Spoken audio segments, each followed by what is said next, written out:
German cannon fire tears into HMS Seal as she wallows in the narrow Kattegat Strait between Denmark and Sweden.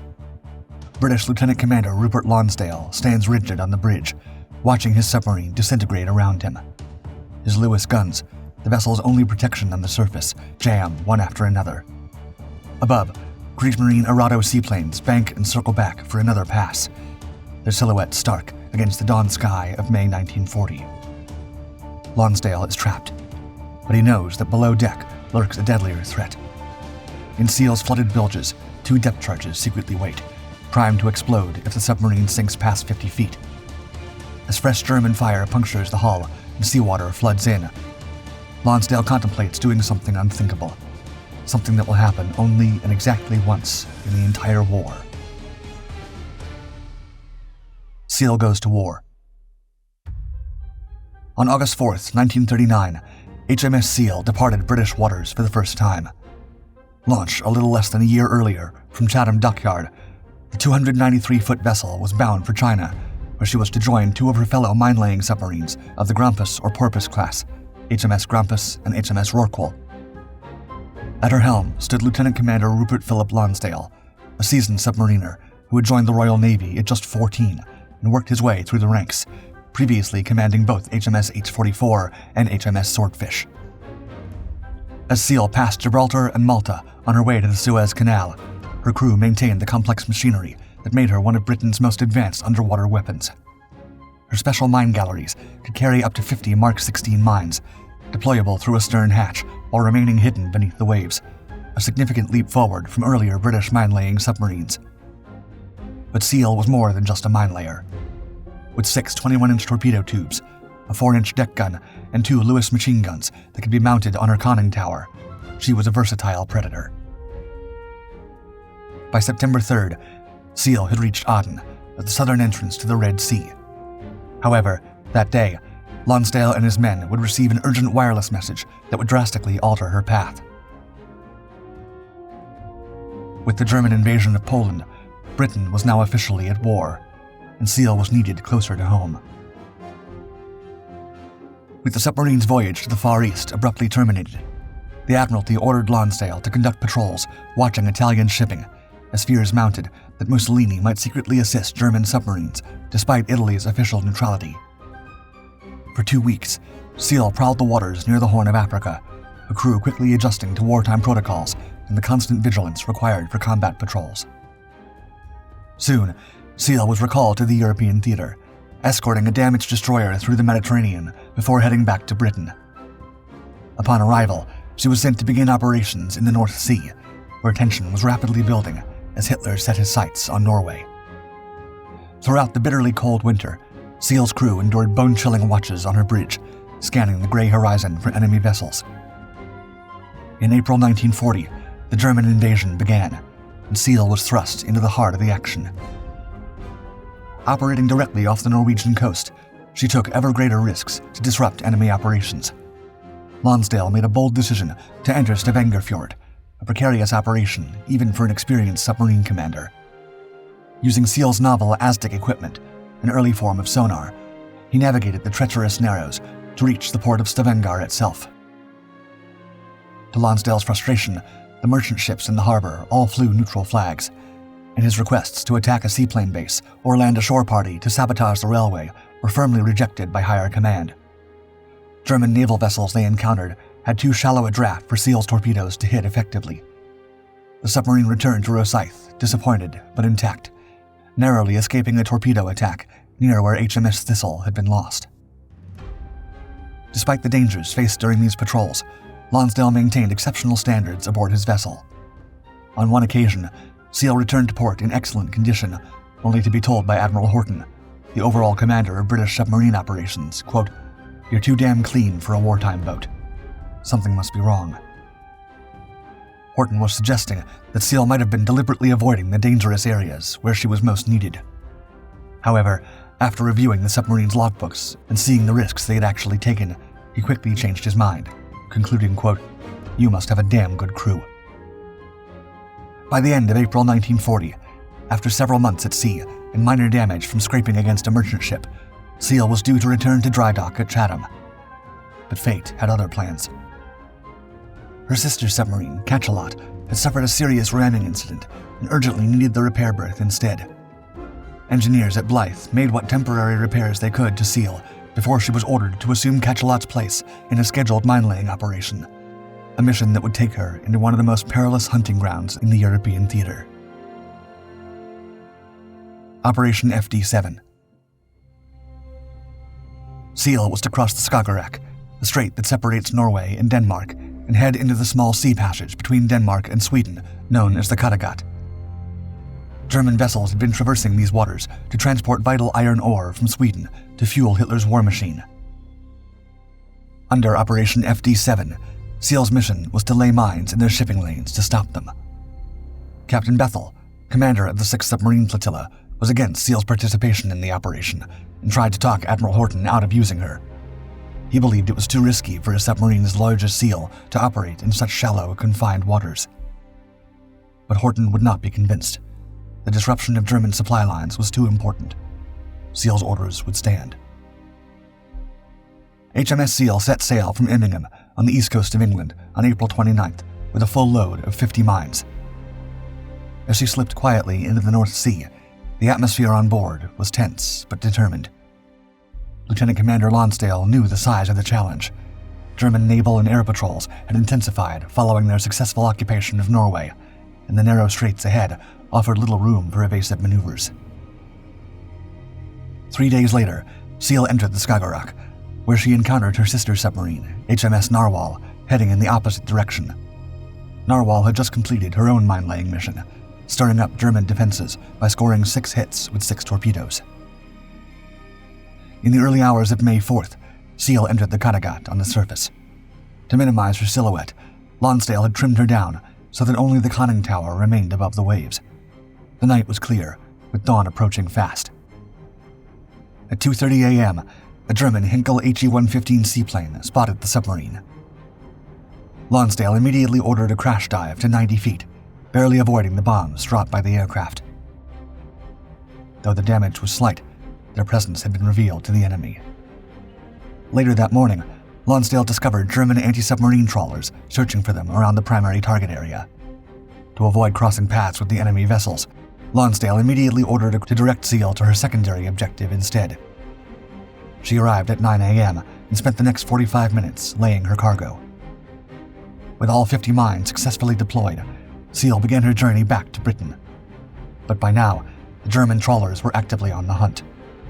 Lonsdale was forced to plot an evasive course, using his Aztec equipment to identify when the trawlers stopped, to listen for submarine sounds and time Seal's movements accordingly. However, by 3 p.m., the situation had become more dangerous thanks to a new threat. 9 German motor torpedo boats heading toward them from a different direction. As the Kattegat was barely 100 feet deep in many places, Seal couldn't simply dive deep and outrun her pursuers. Lonsdale continued his careful evasion, zigzagging his way through the enemy patrols. At 6 p.m., Lonsdale decided to perform a submarine maneuver known as a stop trim. Seal would drop down to the seabed, where she would lie perfectly still, engine silent, waiting for darkness when they could attempt to slip away on the surface. However, unknown to Seal's crew, they had entered an uncharted German minefield. As the submarine settled onto the bottom, disaster struck. One of her hydroplanes caught on a mine's mooring cable, and the strong current pushed the mine against Seal's stern. At approximately 6:30 p.m., the submarine was rocked by an enormous explosion. The devastating blast severely damaged her rear compartments, violently tilting her bow upward at a 10-degree angle. Inside, the evening meal was catapulted around the mess room as seawater flooded the aft section. Watertight doors were quickly sealed, and all crew accounted for, though 2 men had been trapped in the aft end of the sub before managing to make their way to the control room. To the crew's surprise, the pursuing ships had not noticed the explosion and moved away, searching elsewhere. Lonsdale ordered a complete damage assessment. The news was grim. Not only was the steering gear damaged, but there was significant flooding in the aft compartments. Worst of all, Seal was now firmly stuck on the seabed, her stern embedded in mud, with darkness falling and oxygen supplies dwindling. As air quality steadily declined, the submarine and her crew now faced a desperate struggle for survival beneath the waves. the longest night. As the sun set over the Kattegat, HMS Seal remained at the bottom of the sea. Inside the damaged submarine, water pressure built steadily as flooding continued to worsen with each passing second. Yet Lonsdale knew that with German vessels still on the prowl, it would be impossible to attempt to surface until later that night. As the hours dragged on, the air inside Seal grew increasingly foul. Carbon dioxide levels rose while oxygen diminished, causing headaches and making coherent thought increasingly difficult. The crews worked to repair what they could in the stifling atmosphere, their faces illuminated only by emergency lighting as they conserved battery power. Finally, at 10:30 p.m., Lonsdale deemed it safe for Seal to try and begin her ascent. The main ballast tanks were blown empty, and the main motors started. But despite the rush of compressed air and the strain of the engines, Seal's stern remained embedded in the mud. The bow rose at a sharp angle, creating a precarious lift inside the submarine, but the vessel could rise no further. Reluctantly, Lonsdale ordered his men to abandon the attempt. This was a major blow to the crew's morale, and it only exacerbated the already rapidly deteriorating situation on board. As the air quality continued to drop, every breath became more and more of a challenge. Nevertheless, the men knew that if they couldn't make it to the surface, they would perish at the bottom of the Kattegat. As midnight approached, emergency repairs were made to the pumping systems, and a second attempt to ascend was prepared. This time, Lonsdale ordered the 11-ton drop keel released, a drastic measure that meant Seal could never dive again, but might provide the buoyancy needed to break free.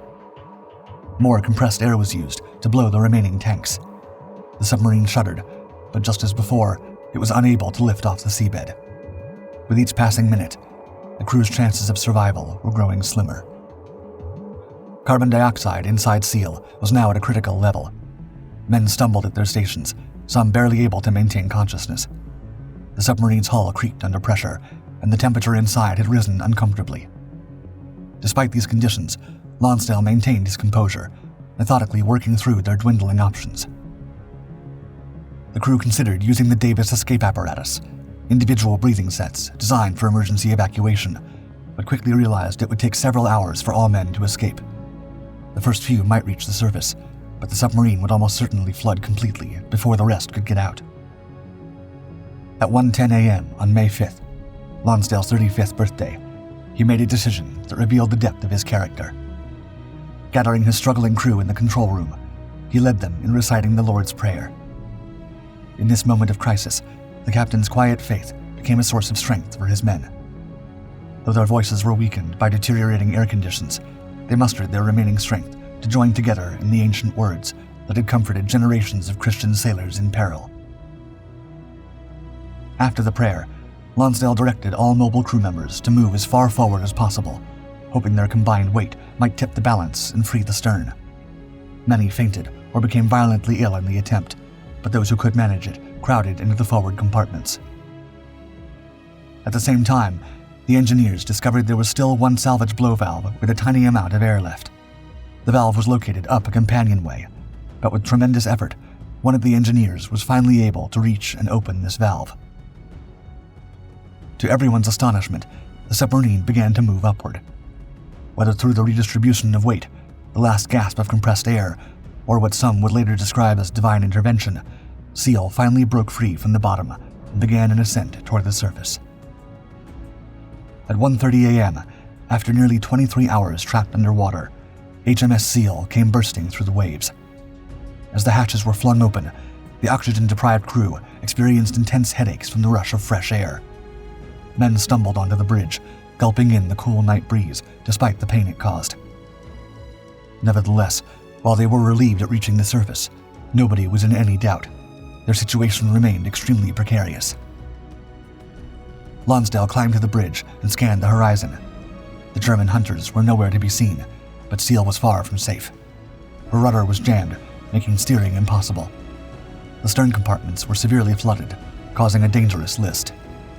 Without the ability to dive, and with limited maneuverability, the submarine was acutely vulnerable to air attack once daylight came. Looking at the position of the stars, Lonsdale made his decision. They would attempt to reach neutral Swedish waters, just a few miles to the east.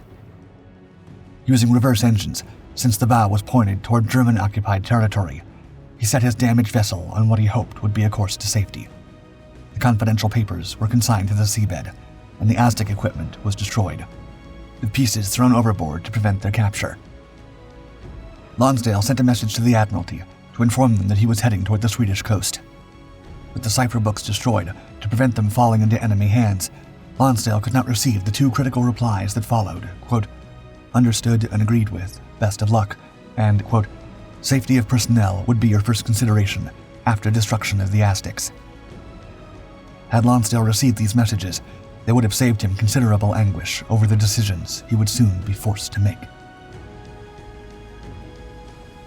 Reckoning at dawn. At 2:30 a.m., as HMS Seal limped eastward toward Swedish waters, suddenly a German Arado AR-196 seaplane appeared silhouetted against the night sky. Immediately spotting the vulnerable submarine, the aircraft dove toward its prey, unleashing a hail of bombs and machine gun fire. Black smoke erupted from Seal as cannon rounds pierced her hull. The submarine slowed, her speed dropping as damage mounted. Lonsdale ordered the Lewis guns brought up and mounted on the conning tower. Yet as the crew attempted to fend off the attacker, within minutes, the threat had tripled. Another Arado arrived, followed by a larger Henkel bomber. Caught in a barrage of fire from 3 aircraft, Seal's position became increasingly desperate. The situation inside the submarine was no less chaotic. Lieutenant Commander Butler suffered a shrapnel wound to his leg and had to be taken below for treatment. One able seaman was wounded, while others struggled to keep the guns firing. Meanwhile, Seal was leaking badly. Cannon fire had penetrated her port-side main ballast tank, causing the submarine to list even more. With no ability to dive and her engines failing one by one, the once proud submarine wallowed helplessly in the water. The German firepower was relentless. As one Lewis gun jammed, followed by the second, Seal lost her ability to fight back. The submarine was now without defense, listing heavily and unable to maneuver or escape. Several men had been wounded, and the engine room reported that the remaining engine was on the verge of failure, as mud had entered the lubricating system. Lonsdale faced the most agonizing decision any naval commander could be forced to make. The submarine was sinking, her crew exhausted and some wounded, with no hope of assistance. If he abandoned ship without surrendering, his men would be floating in the open sea, easy targets for continued strafing by the German aircraft. What's more, Seal carried 2 depth charges in her bilges, set to explode at 50 feet if the submarine were to flood.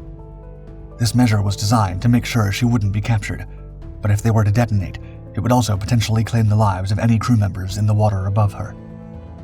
Lonsdale heard voices from crew members pleading with him to surrender, rather than consign them all to their certain doom. After a moment of torturous consideration, Lonsdale made the decision that, for better or worse, would mark his place in naval history. He ordered the white messroom tablecloth brought to him and hoisted it on the submarine's mast, the international signal of surrender. Lieutenant Schmidt, piloting one of the Arado seaplanes, brought his aircraft alongside the stricken submarine, and using a megaphone, demanded that the captain swim out to him. Lonsdale stripped off his heavy clothing and plunged into the cold waters of the Kattegat. Swimming to the German seaplane, he was hauled aboard as a prisoner of war. Shortly after, the chief petty officer was ordered to swim to the second Arado. The German aircraft took off with their prizes, leaving the damaged submarine and her remaining crew to await the arrival of German surface vessels. Lonsdale's last sight of his command was of Seal listing heavily in the water, her white surrender flag fluttering in the pre-dawn breeze. At 6:30 a.m., the German submarine hunter UJ-128 arrived on the scene. Its commander, Captain Lieutenant Otto Lang, sent a boarding party to take control of the British submarine. The Germans were impressed by the thoroughness with which the British had destroyed all sensitive equipment and documents before surrendering. However, the vessel itself was in dire condition, with flooding compartments and systems severely damaged by both the mine explosion and the air attack. Virtually everyone present, whether British or German, expected Seal to sink during any attempt to tow her. As Seal's crew stepped onto the deck of UJ-128, many cast a final glance at their submarine, convinced they would never see her again. Nevertheless, UJ-128 attached a tow line and began the slow journey toward Frederikshavn in occupied Denmark. Against all odds, the submarine remained afloat during the towing operation. The surrender of HMS Seal marked the only instance in World War II where a British captain surrendered his warship on the high seas. For Lonsdale, it was a decision made to save the lives of his men, a choice that would haunt him for years to come, even as he believed in his heart it was the only humane option available to him under the circumstances. Captivity and escape. After reaching Frederikshavn, Seal underwent temporary repairs to make her seaworthy enough for the next leg of the journey. German naval authorities, recognizing the propaganda value of their prize, ordered the damaged submarine towed to Kiel in Germany. On May 11, 1940, the British submarine arrived at the German naval headquarters to a welcoming committee of high-ranking Nazi officers. Admiral Rolf Karls immediately recognized Seal's potential value to the German war effort. Not only did she represent a major psychological victory over the Allies, but the capture of an intact British submarine, even one as damaged as Seal, presented a rare opportunity to study enemy technology up close. Meanwhile, once back on dry land, her crew members faced an uncertain fate in captivity. The officers and ratings were separated and transferred to different prison camps across German-occupied territory. Yet not all of Seal's crew resigned themselves to life behind barbed wire. One example was Petty Officer Maurice Barnes. After breaking out of Stalag 20A at Torun in Poland, alongside Sergeant Major George Briggs of the 1519th Hussars, the pair made contact with the Polish underground and managed to escape the Germans by crossing the border into Soviet-controlled territory. However, while the Soviet Union was officially neutral at the time, it was cooperating with the Germans under the Molotov-Ribbentrop Pact. At the border, the Soviet guards told the two British officers to run. Yet as they fled, the guards opened fire, fatally shooting Barnes. Briggs survived and was taken to Butyrka prison in Moscow. Another of Seal's crew who was determined not to sit out the rest of the war in prison was engine room artificer Donald "Tubby" Lister. Having tried and failed to break out several times, he eventually earned himself a transfer to the infamous Oflag 4C at Colditz Castle, a prison specifically designed to hold escape-prone officers. Undeterred, Lister began working together with his fellow ERA, Wally Hammond, a transplant from the sunken HMS Shark, to hatch a daring plan to reach freedom once and for all. Looking at the fortress's imposing walls and vigilant guards, it was clear that overcoming Colditz's defenses would be impossible. So instead of force, they decided to use psychology. The two men insisted to their captors that they'd been victims of mistaken identity. They told the camp administrators that they weren't officers and had been taken to the wrong camp. Their plan worked. The Germans, bureaucratic to a fault, eventually transferred them to a standard POW camp with less extreme security measures. There, Lister and Hammond bided their time, meticulously planning their next move. In late 1942, they seized their opportunity. Slipping away from the camp, they began a perilous journey on foot across German-occupied Europe, evading patrols and checkpoints as they traversed several hundred miles of hostile territory. Against tremendous odds, the exhausted sailors eventually crossed the Swiss border to safety, and from there made their way back to Britain, becoming the only members of HMS Seal to successfully escape prison during the war. From Seal to UB. Back in Kiel, Admiral Karls had insisted that the captured HMS Seal be repaired and made operational again, despite objections from other officers who argued that 3 new German U-boats could be built for the same cost. The Germans renamed her UB and commissioned her into the Kriegsmarine on November 30th, 1940. Command of the vessel was given to Fregattenkapitan Bruno Mann, a veteran of World War I submarine operations, who, at 52, was the oldest German submarine commander on active duty during World War II. However, refitting Seal for German service quickly proved problematic. Her equipment and armament were completely incompatible with German systems, and spare parts were impossible to obtain. The Germans found themselves trying to adapt British technology to their own purposes, a task that grew increasingly frustrating as engineers discovered new incompatibilities at every turn. Despite these challenges, the submarine did provide the Germans with one unexpected advantage: the British contact pistol torpedo detonator. Since the beginning of the war, German U-boats had struggled with torpedoes that frequently failed to detonate even after direct hits on their targets. after studying Seal's superior British design, the Germans were able to reverse engineer it and modify it for their own torpedoes, enhancing their U-boat's effectiveness. UB herself would never take part in combat with the Kriegsmarine, becoming more of a showpiece, a tangible symbol of German naval prowess that could be photographed, filmed, and displayed to boost morale on the home front and intimidate the enemy abroad. The vessel also served primarily as a training boat for new U-boat crews, allowing them to familiarize themselves with general submarine operations without risking more valuable frontline vessels. However, by late 1942, after Krupp had laboriously fabricated entire mechanical systems to keep her functioning, practice runs revealed a long list of technical snags that would require significant investment to correct. Yet by now, Germany's strategic situation was starting to deteriorate, so it was decided that resources allocated to the UB project should be redirected to more pressing war needs.